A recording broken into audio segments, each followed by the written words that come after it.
नमस्कार, good morning. आप देख रहे हैं न्यूज 18। आपके साथ मैं हूं कंचन डोगरा। आपने तूफानी अंदाज में 25 खबरें देखी, अब आप खबरें देखिए विस्तार से। सबसे पहले आपको बताते हैं, मुख्यमंत्री योगी आदित्यनाथ आज सुबह 11 बजे गोरखनाथ में आयोजित होने वाले कार्यक्रम में शामिल होने जा रहे हैं। ये कार्यक्रम नेशनल क्लीन एयर प्रोग्राम के समापन का कार्यक्रम है। इसके सत्र को संबोधित करने जा रहे हैं मुख्यमंत्री योगी आदित्यनाथ। नगर निगम की ओर से आयोजित कार्यशाला नेशनल क्लीन एयर प्रोग्राम के समापन सत्र में सीएम योगी पहुंचेंगे और इस कार्यक्रम को संबोधित भी करेंगे। आज समापन कार्यक्रम है जिसमें मुख्यमंत्री योगी आदित्यनाथ शिरकत करने जा रहे हैं नेशनल क्लीन एयर कार्यक्रम में।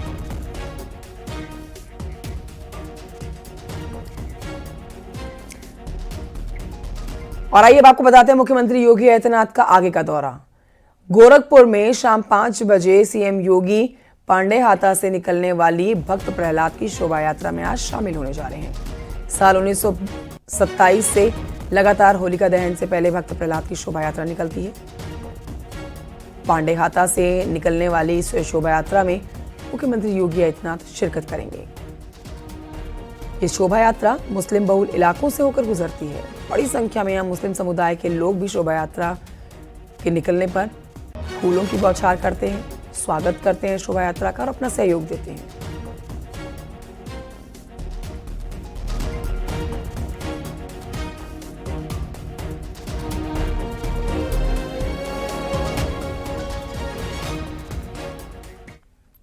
मुख्यमंत्री योगी आदित्यनाथ 2 दिन के वाराणसी के दौरे पर भी रहने वाले हैं और 2 दिन के वाराणसी के दौरे के दौरान सबसे पहले इंटरनेशनल स्टेडियम के निर्माण के कार्यों का जायजा लिया गया।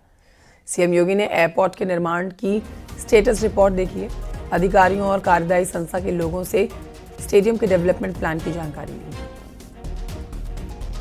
स्टेडियम के निरीक्षण के लिए यहां पहुंचे हुए थे मुख्यमंत्री और इसके बाद सीएम ने वाराणसी के अधिकारियों और जनप्रतिनिधियों के साथ बैठक की। सीएम योगी ने वाराणसी में बाबा विश्वनाथ और काल भैरव मंदिर जाकर बाबा की पूजा अर्चना भी की।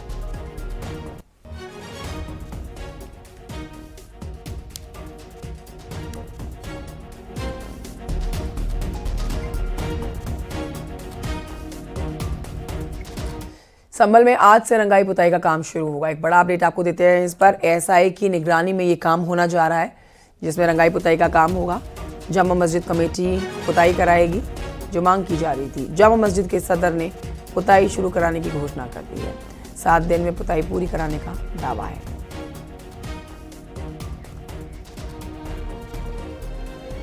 इलाहाबाद हाई कोर्ट में इस मामले पर सुनवाई हुई और रंगाई पुताई की इजाजत दे दी गई, जिसके बाद अब काम शुरू किया जाना है। 1 हफ्ते में रंगाई पुताई का कार्यक्रम शुरू हो जाएगा।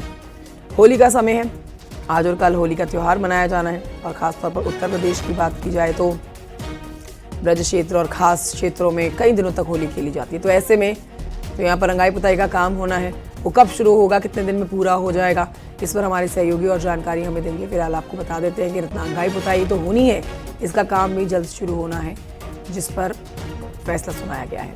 एएसआई की निगरानी में हालांकि ये काम किया जाना है। जिस वक्त रंगाई पुताई का काम होगा उस वक्त एएसआई की टीम भी मौके पर मौजूद रहेगी। जामा मस्जिद कमेटी इस काम को करवाने जा रही है। जामा मस्जिद के सदर में पुताई शुरू कराने की घोषणा की गई है। हमारे सहयोगी सुनील कुमार संभल से फोन लाइन पर मौजूद है और जानकारी के साथ। संभल, त्योहार का ये समय चल रहा है, होली का त्योहार है, ऐसे में आपसे जानना चाहेंगे, अब जब कोर्ट ने आदेश दे दिया है कि यहाँ एएसआई की निगरानी में रंगाई पुताई का कार्य होना है, तो कब शुरू होगा, कितने दिन में संपन्न हो जाएगा, इस पर विस्तार से जानकारी दें। देखिए, जामा मस्जिद के सदर ने जामा मस्जिद की पुताई के संबंध में कहा है कि आज से यहाँ पर जामा मस्जिद में पुताई शुरू होगी। इसके लिए उन्होंने पूरी व्यवस्था कर ली है। 7 दिन में पुताई की बात कही है। दरअसल में जामा मस्जिद की पुताई को लेकर पिछले दिनों तक असमंजस की स्थिति रही थी। इसके बाद में अभी कोर्ट के आदेश के बाद जामा मस्जिद की पुताई का आदेश हुआ है और 7 दिन में पुताई कराने की बात जामा मस्जिद के सदर ने कही है। जी, शुक्रिया जानकारी के लिए सुनील कुमार।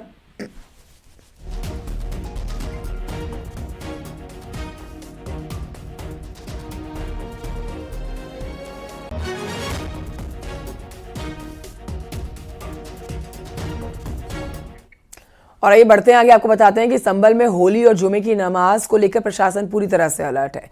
सुरक्षा को ध्यान में रखते हुए प्रशासन ने संभल में उन तमाम मस्जिदों को तिरपाल से ढकने का काम शुरू कर दिया है जहां से होली का जुलूस गुजरेगा।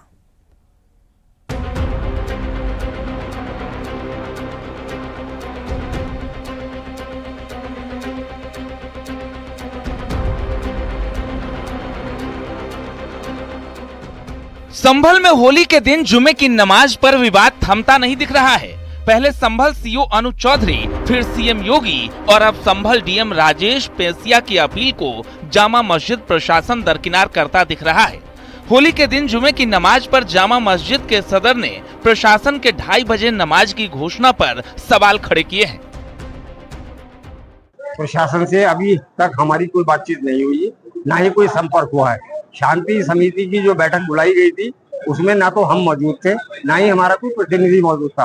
अभी हमने किसी तरह का भी कोई बयान इस तरह का नहीं दिया है कि नमाज शाही जामा मस्जिद संभल में किस वक्त होगी। इसके बारे में हम अपने उलेमाओं से, धर्म गुरुओं से बातचीत कर रहे हैं। उसके बाद ही हम ऐलान कर सकेंगे एक आध दिन में कि हम शाही जामा मस्जिद संभल में जुमे की नमाज किस टाइम पढ़वाएंगे। एक तरफ शाही जामा मस्जिद प्रशासन अपनी दलीलों पर अड़ा है, तो वहीं दूसरी तरफ संभल के ऐतिहासिक ईदगाह शहर इमाम हाफिज व कारी मौलाना राशिद अली ने 2:30 बजे जुमे की नमाज पढ़ने का रजामंदी जताई है। इमाम ने अपील की है कि 14 मार्च 2025 को जुमे की नमाज और होली पर्व पर एहतियात रखें। होली और जुमा एक साथ है, ऐसे में मुसलमानों को चाहिए कि वो अपनी हिफाजत का ख्याल रखें और उन जगहों से दूर रहें जहां रंग खेला जा रहा हो।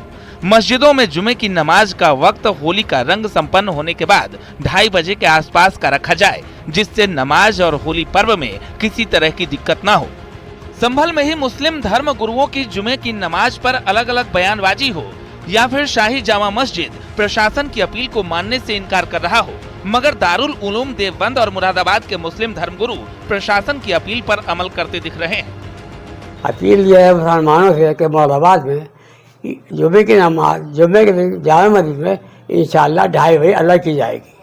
आप हजरात जो दूर से आने वाले हैं वो मेहरबानी करके अपने मोहल्लों की मस्जिद में नमाज पढ़ लें, क्योंकि रात से में कोई कलमा होली का रंग ना पड़े जिससे कपड़ों पे आपका खराब हो। एहतियात के तौर पर दूर से आने वाले नमाजी बगैर जामे मस्जिद के अपने मोहल्लों में पढ़ ले। दारुल उलूम देवबंद ने भी तमाम मुसलमानों से अपील की है कि होली वाले दिन जुमे की नमाज महल्ले की मस्जिद में अदा करें और बिना जरूरत घर से बाहर निकलने से बचें। दारुल उलूम देवबंद ने यह भी अपील की है कि हमारे हिंदुस्तान की जो एक पहचान है, जो एकता की पहचान है, उसको कायम रखें। होली और जुमे की नमाज पर भले ही शाही जामा मस्जिद कमेटी पहले वाले वक्त पर अड़ी हो, इसे लेकर प्रशासन मुस्तैद दिख रहा है। संभल के डीएम ने एक बार फिर अमन और सौहार्द की अपील की है। संवेदनशील स्थल हैं और 64 हमारे मेले और जो मेलों में जो जुलूस होता है और शोभा यात्रा है वो निकलेगी और मेलों की संख्या कुल 16 है।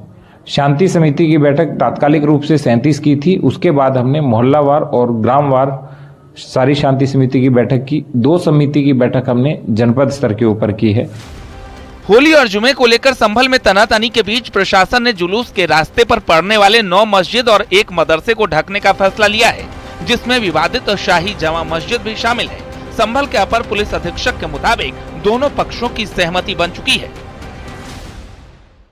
होली का जुलूस जो कि परंपरागत मार्ग से निकाला जाएगा और वहां पर मार्ग में पड़ने वाले कुछ धार्मिक स्थल हैं जिनको दोनों पक्षों से वार्ता के क्रम में उन्हें ढका जाएगा और जिससे कि किसी के भावनाएं आहत ना हो, और साथ ही दोनों पक्षों से वार्ता कर ली गई है और शीघ्र ही इसके लिए कार्रवाई शुरू की जाए। संभल में जुमा और होली को लेकर जारी विवाद के बीच सियासत भी तेज है। अब बीजेपी सांसद रवि किशन ने इस विवाद को सियासी ड्रामा बताया है। वहीं समाजवादी पार्टी ने बीजेपी पर आरोप लगाए।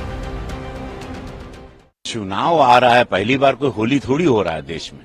और पहली बार थोड़ी कोई ऐसी जुम्मा ही आया तब होली हुई है। ये सब ड्रामा है, समझा करो। प्रेम से होली भी होगा, महादेव चाहेंगे। मुसलमान भाइयों को भी पता है, कोई पहली बार थोड़ा हजारों साल से होली हो रहा है। ये सब चुनाव का ड्रामा है। जब पता चल रहा है पांचवी बार नीतीश कुमार आ रहे हैं तो सब लोग बौरा के इस तरह से उलूल जुलूल बात कर रहा है। संभल अब एक हॉट टॉपिक बन चुका है, क्योंकि वहाँ पे नवंबर दिसंबर में एक बहुत बड़ा विवाद हो गया।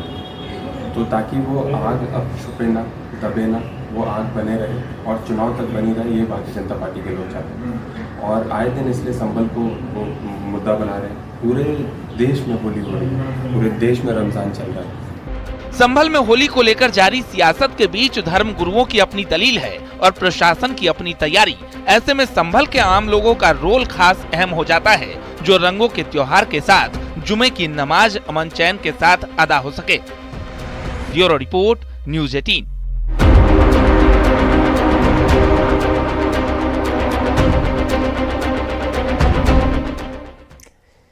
आगे बढ़ते आपको बताएं कि हालांकि अब संभल शाही जामा मस्जिद के सदर जफर अली ने साफ किया है कि उन्हें नमाज के समय को लेकर कोई शिकवा नहीं है। सुनिए।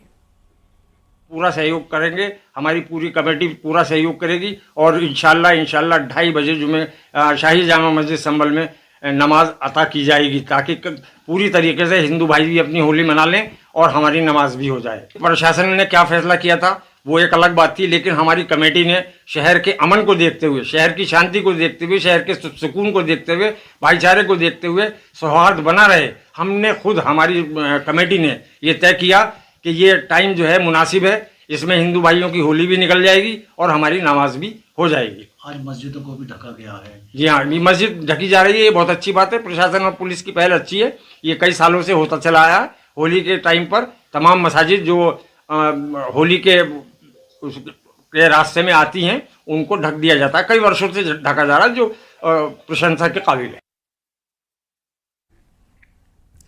संभल के सीओ अनुज चौधरी ने पिता ने उनकी बड़ा दावा किया है कि संभल सीओ के पिता ब्रजपाल सिंह ने यूपी सरकार से मांग की है कि यूपी सरकार से संभल सीओ अनुज चौधरी की सुरक्षा बढ़ाई जाए। संभल सीओ अनुज चौधरी की जान को खतरे का दावा किया जा रहा है। जो मतलब इतने बॉल आ रहे हैं, कोई मार लो, कोई मार दो या वो कर दो, इस तरीके के कोई लफंडर कोई भपंडर कुछ भी बता रहा। IAS तक मतलब ये बात जारी, पाकिस्तान तक जारी, यहाँ बैठे हुए भी उग्रवादी भी मतलब सब इस बात को वो कर रहे हैं। तो सरकार को चाहिए कि मतलब इस पर थोड़ा सा ध्यान दे, इसकी सुरक्षा करे जा। और जो गलत बोलने वाले हैं मतलब इन पर इनका कोई रुकावट। संभल में होली और जुमे की नमाज पर जारी तकरार के बीच में सीएम योगी ने एक बड़ा ऐलान किया। उन्होंने कहा कि संभल एक सत्य है जिसका पुराणों में जिक्र है। सीएम योगी ने इस दौरान विपक्ष पर भी निशाना साधा। उन्होंने कहा कि जो आक्रांताओं का महिमा मंडन करते हुए उन्हें अपना DNA टेस्ट करवाना चाहिए। संभल में श्री हरि विष्णु का मंदिर तोड़ा गया और 1528 में अयोध्या में राम मंदिर तोड़ा गया था। हम जबरन किसी पे कब्जा करके किसी की आस्था को भोंगे तो यह स्वीकार्य नहीं। वो संभल जहां कभी 68 तीर्थ और 19 कूप हुआ करता था, वो संभल जिसका उल्लेख आदिकाल से हिंदू धर्म ग्रंथों में है, उसी संभल में इस वक्त मंदिर मस्जिद का विवाद चल रहा है। और उसी संभल पर सीएम योगी ने दो टूक कह दिया है।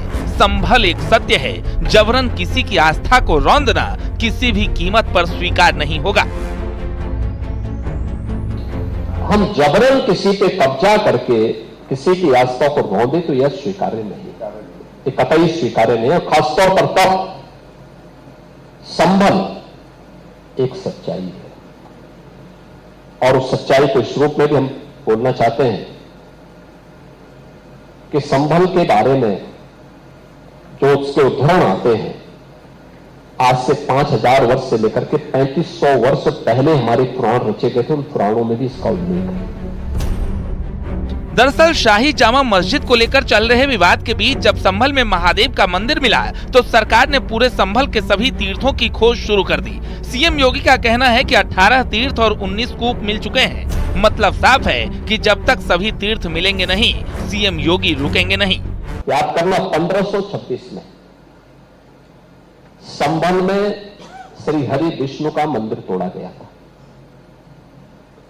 और 1528 में अयोध्या में राम मंदिर तोड़ा गया था। दोनों मीर बांकी के द्वारा दोनों जगह कृत्य किया गया था। यह एक सच्चाई है। दूसरा है संभल का महत्व। संभल एक तीर्थ रहा है और 60 तीर्थ थे वहां पे। अभी हम केवल 18 निकाल पाए हैं वहां पे। ये हमारे कार्य चल रहा है, 18 हम निकाल पाए हैं। 19 स्तूप थे, 19 से 19 स्तूप हम लोगों ने निकाल लिए हैं, जिसमें उत्खनन का काम हम करा रहे हैं। सीएम योगी ने पुराणों का जिक्र किया, इस्लाम के उदय का जिक्र किया, संभल मंदिर और अयोध्या में राम मंदिर तोड़ने का भी जिक्र किया और विपक्ष पर निशाना साधा। उन्होंने कहा कि आज सालों बाद संभल में जलाभिषेक हो रहा है। जब इनकी सरकार थी तो ये क्या कर रहे थे?